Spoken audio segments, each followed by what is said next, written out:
अख्तर सदीक साहब, एक तो ये जो एकेडमिक डिस्कशन इस दफ़ा छेड़ी गई है, कुछ लोग ये कहते हैं कि जिस तरह पहले सजाद अली शाह साहब पर हमला किया गया था, अब ये जनाब उमर अताब बंदयाल साहब पर हमला है और उनको प्रेशर में लाने की बात की जा रही है, क्योंकि वो एक बड़े मरंज शख्सियत हैं और बहुत ही संजीदगी से चीज़ों को लेते हैं। दूसरा, आज जो सवाल उठाए गए हैं कि क्या इलेक्शन कमीशन सदर पाकिस्तान की तरफ से दी गई तारीख को ख़ुद से तब्दील कर सकता है?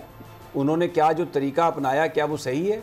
और जो इलेक्शन माजी में जिस वक्त हुए पोस्टपोन, तो उसमें तो कंसेंसस था, सारे स्टेक होल्डर्स मुत्तफिक थे।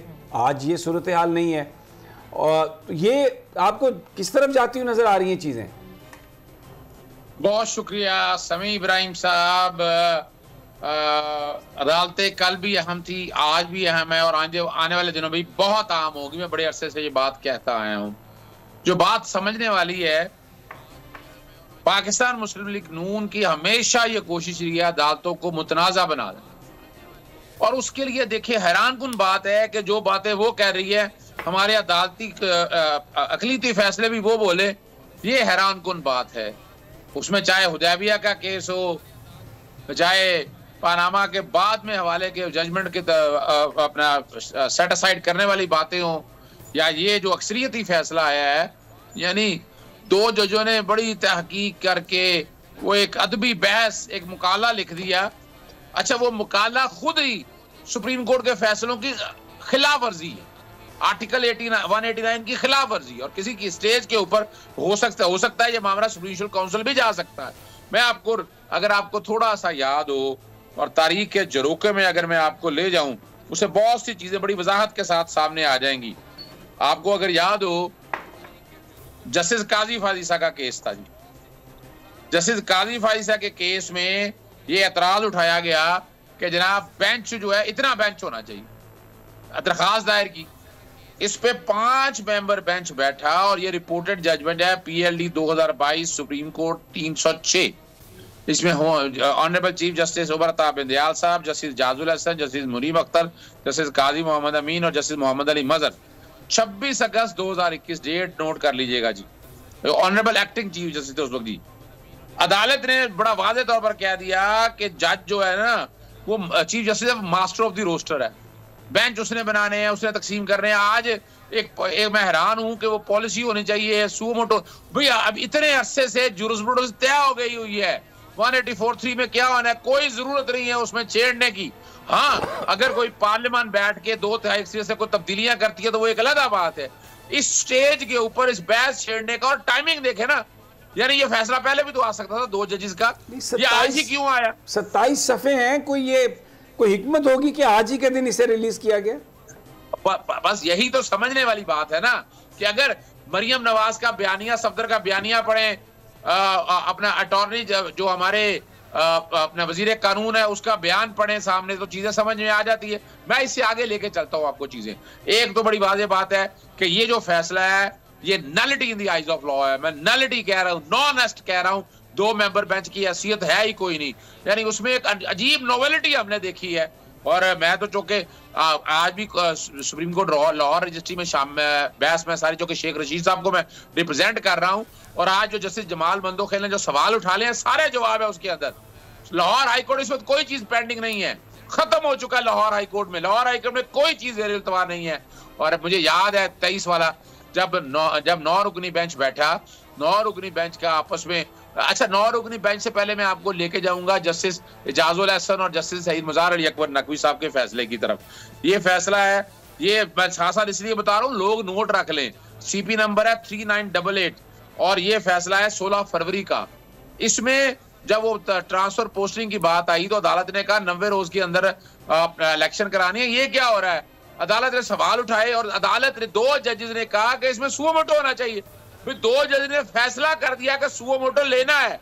अगर मान ले कि 2 जजेस ने कह दिया कि सुओ मोटो नहीं हो सकता, तो 2 और 2 बराबर हो गए, माइनस हो गए, और 3 और 2 5 अगर लिया जाए तो 3 फिर भी मेजोरिटी का फैसला है। यानी अगर आप मैकेनिक्स में भी अगर जाना चाहें और इसी चीज को सामने रखते हो, जो समझने वाली बात है। अजहर साहब, ये तो बेंच ही मुख्तलिफ है ना, इसमें तो आप जा ही नहीं सकते।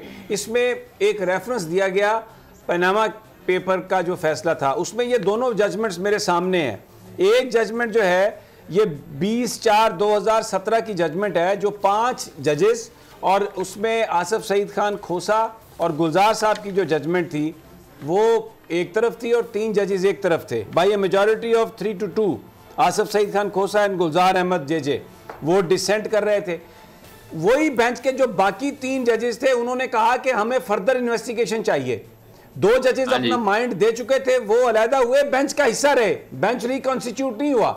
फिर 28/7/2017 को उन 3 जजेस ने फैसला दिया, तो वो फैसला मिला के पढ़ा गया 2 जजेस के साथ, क्योंकि वो बेंच नया नहीं बना था, क्योंकि वो कंटिन्यूएशन थी और उसमें जेआईटी उन 3 जजेस ने बनवाई थी। लेकिन ये जो मामला है इसमें 9 मेंबर बेंच ने शुरू किया, 9 के 9 ने फैसला करके मामला भेज दिया चीफ जस्टिस साहब को, उन्होंने उस पर 5 मेंबर बेंच बना दिया। अब पिछला जो 9 मेंबर बेंच है उसका तो इससे ताल्लुक ही नहीं है ना।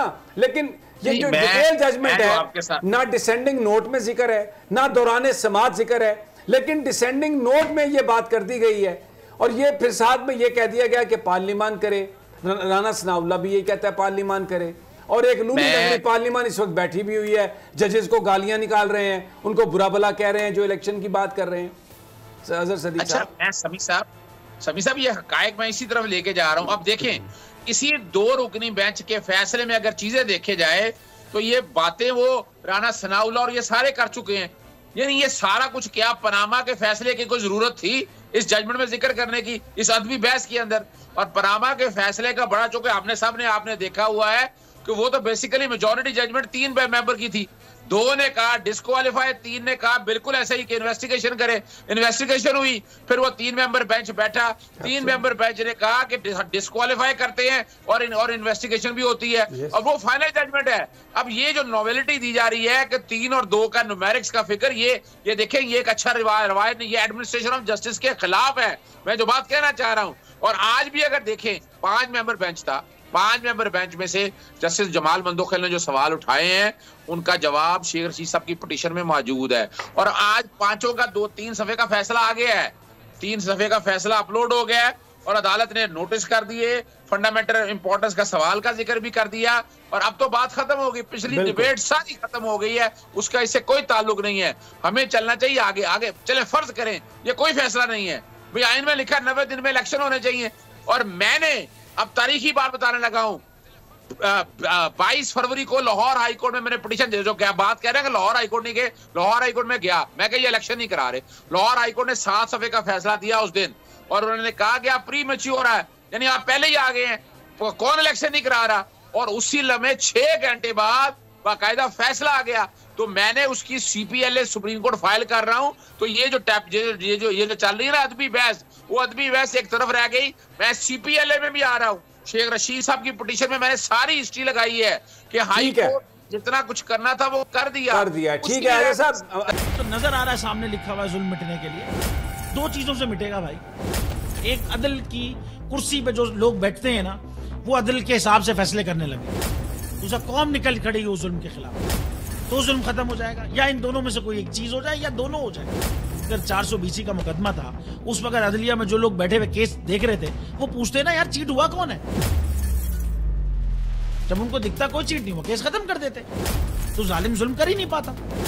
9 जजेस ने नोट बिफोर किया मेरे केस को यार, 1.5 साल चला। शख्सी जमानत का केस, सेम केस इस्लामाबाद में कर दिया। एक ही इल्जाम पे 2 केस हो नहीं सकते भाई। मतलब 60 दिन का वक्त होता है, 102 दिन के बाद मैं जीत गया, केस बरी हो गया, 102 दिन के बाद अपील फाइल की, एक्सेप्ट कर ली। नहीं करते ना एक्सेप्ट, खत्म हो जाता ना जुल्म यार।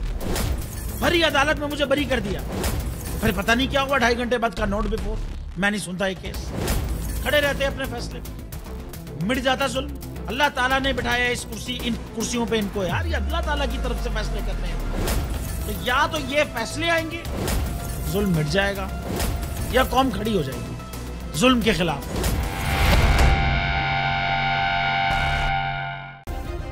सब्सक्राइब करें और बेल दबाएं ताकि कोई खबर रह न जाए।